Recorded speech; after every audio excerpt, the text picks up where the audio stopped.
ಇದರ ಅಧ್ಯಕ್ಷ ಆಗ ಸಾಧ್ಯತೆ ಏನು ಅಂತ ದೊಡ್ಡ ಪ್ರಶ್ನೆ ರೀ ಇದು. ಅದಕ್ಕೆ ಇಂಥ ಮಂದಿಲ್ಲ ಬರ್ತಾ ಇದ್ದಾರೆ ಇಲ್ಲಿ. ಮೈಕ್ ಜೋಶಿ ಅಂತವರು, ಇದರಿಂದ ಕೆಲವೊಬ್ಬರು ಬಂದು ಹೋಗಿದ್ದಾರೆ ಅಂಥವರು ಅಧಿಕಾರಿಗಳು, ಇವರೆಲ್ಲರೂ ಇವತ್ತೇನು ದೊಡ್ಡ ಸಾಹಿತಿಗಳು, ನಿಜವಾದ ಸಾಹಿತ್ಯ ಎಲ್ಲಿ ಮೂಲೆ ಹೋಗಿಬಿಟ್ಟಿದ್ದಾರೆ. ಪಾಪ ಅವ್ರು ಬದುಕೋದು ಕಷ್ಟ ಇದೆ ನಿಜವಾದ ಸಾಹಿತಿಗೆ. ನಾವಿಲ್ಲಿ ಸುತ್ತಮುತ್ತ ಅನೇಕ ಕವಿಗಳು ನೋಡ್ತಾ ಇದ್ದೀವಿ, ಕಲಾಕಾರ ನೋಡ್ತಾ ಇದ್ದೀವಿ. ಪಾಪ ಬದುಕ ಅಂದಂದು ಈಗ ನಡೆಯೋದು ಕಷ್ಟ ಇರೋದು. ಅಂದಾಗ ಅವರು ಇಲೆಕ್ಷನ್ ನಿಂತು ಆರಿಸಿ ದುಡ್ಡು ಖರ್ಚು ಮಾಡಿ ಅಧ್ಯಕ್ಷ ಆಗ್ತಾರೋ ದೂರದ ಕನಸು. ಅಷ್ಟೆಲ್ಲ ಮಾಡವ ಅವ್ನು ದುಡ್ಡು ಹೊಡೆದೇ ಇರ್ತಾನೆ. ಅವ್ನು ನೈತಿಕವಾಗಿ ಕೇಳಿ ಹೋಗಿ ನಮ್ಮ ಕವಿಗಳಿಗೆ ಯಾವ್ದು ಸಾಹಿತ್ಯಗಳಾದ್ರು ಏನಿದೆ. ಯಾಕಂದರೆ ಅವರು ಈ ದುಡ್ಡನ್ನು ಉಪಯೋಗ ಮಾಡ್ಕೊಂಡಿರ್ತಾರೆ. ಅವ್ರನ್ನ ದುಡ್ಡು ತೊಗೊಂಡು ಮತ್ತೇನು ಮಾಡಿ ಪಾರ್ಟಿಗಳು ಮಾಡಿಸಿ ಏನೋ ಮಾಡಿರ್ತಾರೆ ಇವರೆಲ್ಲ. ಅಂದಾಗ ಅವ್ರು ಏನು ಮಾಡಿದರು ಇವತ್ತು ಎಸ್ ಸರ್ ಅನ್ನೋಂಥ ಪ್ರಸಂಗ.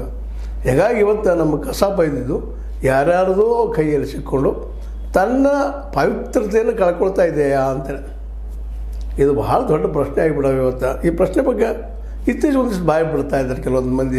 ಸಿದ್ದರಾಮಯ್ಯನಂಥವರು ಮತ್ತು ಇನ್ನೂ ಕೆಲವೊಂದು ಜನ ಬರ್ತಾರೆ, ಫ್ರೆಂಡ್ಸ್ ಎಲ್ಲ ಸರ್ಕಲ್ಲ, ಬಂಜಗಿರಿ ಜಯಪ್ರಕಾಶ್ ಅವರು, ಇನ್ನೂ ಬಹಳಷ್ಟು ಜನ ಇದ್ದಾರೆ. ಇಲ್ಲ ಅಂತಲ್ಲ, ಏನು ತೆರೆ ಮರೆಯ ಒಂದು ಹೂವಿನಂಗೆ ಇದ್ದಾರೆ ಜನ. ಆದರೆ ಇವ್ರು ಮುಂದೆ ಬರ್ತಾನೆ ಇಲ್ಲ. ಈಗೇನೋ ಒಂದಿಷ್ಟು ಬಂದಿದ್ದಾರೆ, ಇನ್ನೂ ಬರಬೇಕು ಅದರಲ್ಲ. ಇದು ಪ್ಯೂರ್ ಆಗಿ ಸಾಹಿತಿಗಳದ್ದು ಆಗಬೇಕಿದು. ಸಂಘಟನೆ ಅವರ ಅಧ್ಯಕ್ಷರಾಗಬೇಕು. ಅದಕ್ಕೆ ಸರ್ಕಾರ ಒಂದಿಷ್ಟು ಅನುಕೂಲ ಮಾಡಬೇಕು, ಆರ್ಥಿಕ ಅಷ್ಟು ಸಾಕತ್ತಿರ್ತ.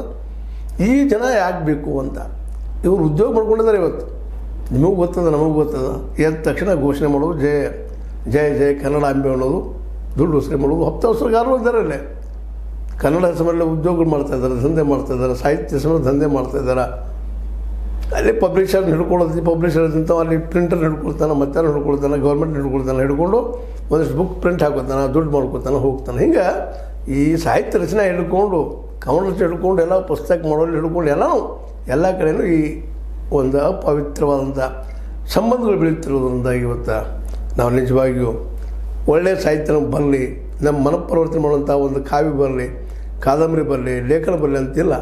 ಇವತ್ತು ನೋಡಿರಿ, ಧಾರಾವಾಹಿಗಳ ಸಹಿತ ನೋಡಿರಿ, ಯಾವುದೋ ಒಂದು ಟಿ ವಿ ಆನ್ ಮಾಡಿರಿ, ಧಾರಾವಾಹಿ ನೋಡಿರಿ, ಎಲ್ಲ ರಿಚ್ ರೀ. ಧಾರಾವಾಹಿ 1 ವರ್ಷ 2 ವರ್ಷ ನಡೀತಾ ಇರ್ತಾವೆ. ಅಲ್ಲಿ ಏನೂ ಇರೋದಿಲ್ಲ. ಹತ್ಯೆ ಸೃಷ್ಟಿ, ಜಗಳ, ಗಂಡ ಇದು ಜಗಳ, ಇದು ಬಿಟ್ಟು ಮತ್ತೊಂದು ಇಲ್ಲ. ಮೋಸ ಮಾಡೋದು, ಸುಳ್ಳು ಹೇಳೋದು, ಇಂಥವನ್ನೇ ಕಲಿಸುವಂಥದ್ದು. ಟೆಕ್ನಿಕಲಾಗಿ ಏಕೆಂದ್ರೆ ಮಾತಾಡೋದು ಹೋಗಿಬಿಡುವಂಥದ್ದು.